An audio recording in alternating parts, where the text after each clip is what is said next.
Bonjour à toutes et à tous, j'espère que vous allez bien. Bienvenue pour cet édito, déjà dimanche, c'est vrai, ça passe très vite, cet édito du 5 octobre, un nouvel édito d'anticipation, on va essayer, et là nous sommes effectivement dans tout va bien Madame la Marquise, puisque Wall Street est au plus haut, suite aux NFP, aux emplois non agricoles, dont les chiffres sont ressortis supérieurs aux attentes.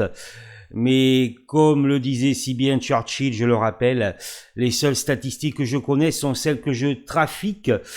Voilà, c'est très bon. Les ouvertures de postes nettement supérieures aux attentes, par exemple, alors que la dernière fois c'était inférieur. ADP supérieur aux attentes. Les PMI manufacturiers, je parle bien sûr des États-Unis, supérieurs aux attentes, bien que ce soit en contraction, mais ça fait un petit moment. Les services à 54, c'est un peu inférieur, mais c'est super. L'atterrissage en douceur, et ça se traduit par une hausse, le sommet à Wall Street. Mais, comme je vous l'ai dit, il y a toujours la petite phrase, le petit mot qu'il faut repérer et en tenir compte. Donc il commence à dire que le S&P 500 est à 21,5 fois les bénéfices à 12 mois. Et bien sûr, vous savez que la moyenne historique est à 15. Donc voilà, on sait très bien, notamment par rapport à Stan Weinstein, que le PER n'est pas significatif, puisqu'une valeur ou un indice peut rester avec un PER très élevé pendant très longtemps et inversement. Mais ils sauront y mettre le doigt, effectivement, en disant « Ah, vous avez vu, c'est vrai que là, le S&P était plutôt cher. » Voilà, ne vous inquiétez pas qu'ils sauront le dire au moment voulu. C'est toujours pareil, c'est expliqué par la macroéconomie que le marché va dans ce sens et il donne un maximum de preuves à ce moment-là.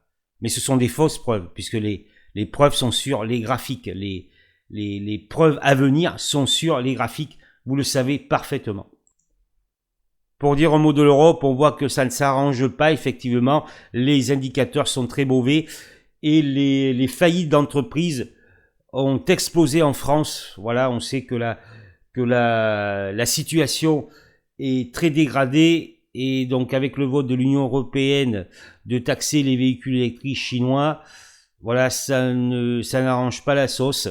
On voit que, voilà, pour le dire encore une fois, que la locomotive, c'est les États-Unis et que notre Europe, notre France est dans une situation délicate. Monsieur Barnier met une taxe sur les super profits, dit que ça va pas durer longtemps, on verra bien. En tout cas, il n'attaque pas les vrais problèmes, puisqu'il serait déjà bloqué par Bruxelles. Donc, je vous l'ai dit, c'est effectivement un problème de souveraineté. Donc tu vois, si tu as une main au-dessus de toi, ça va être difficile de faire les choses, parce que là on pourra te dire, ben non, il ne faut pas que tu fasses ça. Voilà. Donc, tout va bien, c'est génial, c'est super, bien qu'en début de semaine, on a eu des baisses. Ils ont mis le doigt effectivement sur l'escalade au Proche-Orient avec la riposte iranienne. Et là, c'est vrai que bon, moi j'en parlais encore hier soir avec une amie. On ne voit pas comment on pourrait éviter la troisième guerre mondiale. De toute façon, la troisième guerre mondiale, elle est là depuis un petit moment. Mais pour l'instant, on va dire que c'est light. Et voilà, donc on voit que ça s'aggrave. Il y a de l'escalade petit à petit. On ne voit pas comment justement la situation pourrait s'arranger. Et dans tout ça, il continue à vous faire la sauce sur les taux en vous disant ben ça sera 0,25, 0,50, alors que M. Powell a bien indiqué qu'il baisserait de 0,25 en novembre et en décembre. Il a dit on verra, parce que de toute façon on sait très bien que les statistiques ça peut être l'inverse le mois prochain. Hein. Ça, on le sait, c'est juste un prétexte et c'est juste voilà, ils annoncent ce qu'ils veulent. Comme l'inflation, on sait très bien qu'elle est beaucoup plus élevée que ce qu'ils annoncent. Donc voilà, on continue ce cercle alors que Powell l'a bien dit, ça sera 0,25 x 2.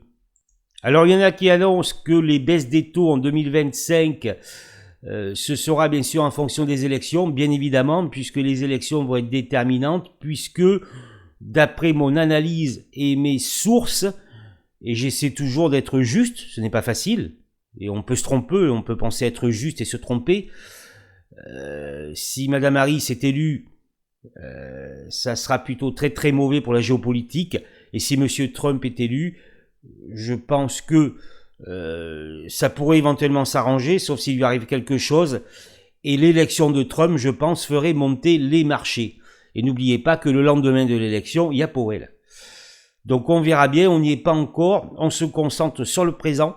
Ça, c'est comme dans la vie, c'est profite du jour présent. Qu'est-ce que tu fais aujourd'hui? On peut se projeter un petit peu, mais ce qui compte, bien sûr, c'est maintenant. Et on va parler un petit peu des valeurs, de certaines valeurs. Et bien sûr, je vais faire quelques analyses techniques, comme d'habitude. Alors, la situation, elle est claire, c'est-à-dire qu'on est vraiment toujours, et ce sera durable, dans un univers de stock picking. On voit l'avertissement de Stellantis qui a suivi celui de Volkswagen vendredi dernier, donc une forte chute, des titres attaqués. On a vu que Bouygues a été attaqué et en fait actuellement on est dans une situation, moi je le vois, puisque effectivement il faut avoir une vision générale du marché, c'est-à-dire qu'une vision générale des titres qui sont valables, grosso modo, qui sont valables soit pour du swing, soit pour de l'investissement. Et ce que je vois de plus en plus, parce que n'oubliez pas que le VX a flambé sur l'attaque iranienne. Bon là ça va bien, mais vous voyez ce que je veux dire. Ils peuvent à tout moment faire basculer, ou faire une grosse conso. Ce que je vois, c'est que des titres massacrés, comme par exemple les Cassens, on va en parler, seraient en voie de redressement lent, comme un Ricard par exemple. On peut donner un autre exemple, mais que d'autres titres, voilà, on semble avoir une marge importante de baisse. D'accord? Donc c'est très paradoxal. Donc on se dit, ces titres-là, ils ont été massacrés, ils sont sur une zone intéressante apparemment, d'après justement ma méthode, mais d'autres peuvent souffrir. Et il y a la petite phrase du S&P, mais il y a la petite phrase aussi de la Chine, qui en fait met la pression sur les acteurs locaux pour concurrencer Nvidia. Ils voudraient abandonner les puces Nvidia. Donc ça c'est très intéressant. Ils pourraient le ressortir à l'avenir. Et on sait qu'Nvidia, il est probable peut-être que justement elle commence à retracer sa parabolique. Donc il commence à dire, oui ça sera une nouvelle. On va te dire que la Chine, etc. C'est comme on te dit que la Chine va pas bien avec le luxe, etc. Donc on commence à vous dire certaines choses et ça il faut en tenir compte puisque bien sûr ils pourront s'en servir au moment où ils auront décidé de s'en servir. Alors, vendredi prochain, les résultats américains, voilà, des grosses cotes commencent avec les banques et la semaine suivante, nous avons LVMH qui publie ses chiffres du troisième trimestre le 15, également Pernod Ricard le premier trimestre puisque c'est un exercice décalé, Pernod Ricard le 17. Et on note pareil une analyse qui commence à dire que effectivement les Chinois sont moins attirés par les produits de luxe haut de gamme. Voilà. Donc on va regarder bien sûr LVMH à 10 jours des résultats, donc on verra bien à ce moment-là. On remarque notamment, parce que vous savez que les analystes se sont suivis, malgré que voilà, ils se trompent d'une manière très élevés, mais ils sont suivis. On voit que Goldman Sachs est à l'achat sur Pernod Ricard et est à l'achat sur Sartorius Stedim Biotech. Donc on se concentre sur les résultats la semaine prochaine, la géopolitique. Donc voilà, maintenant le bilan il est simple, l'Europe va mal, ça on le sait, la France va mal, les États-Unis sont au plus haut, et donc on l'a vu sur les graphiques, et avec cette histoire de valeur, une conso est probable. Alors quelle va être l'ampleur de cette conso? Comme je l'ai dit, je ne vois pas le marché, je dirais entre guillemets, monter considérablement jusqu'à la fin de l'année sans conso. Mais quand vous voyez la hauteur de Wall Street, effectivement, a priori, à ce niveau-là, j'avais indiqué un signal d'achat sur le Dow Jones il y a quelques semaines, à ce niveau-là, on voit mal comment on pourrait se prendre un énorme tir. Mais l'énorme tir, enfin énorme tir, l'ampleur je la connais pas, viendrait de l'escalade au Moyen-Orient avec une riposte iranienne, une riposte par exemple américaine sur Téhéran, ça pourrait venir de là, donc voilà, ils n'hésiteraient pas à lâcher, voilà, donc ça pourrait venir de là, ou s'il se passe quelque chose au niveau des élections, voilà, ou si par exemple Nvidia, les résultats d'Nvidia le 14 novembre, il y avait un gros avertissement, mais également les résultats à venir en octobre des 7 magnifiques s'il y avait des avertissements. Voilà. Mais ça pourrait faire baisser.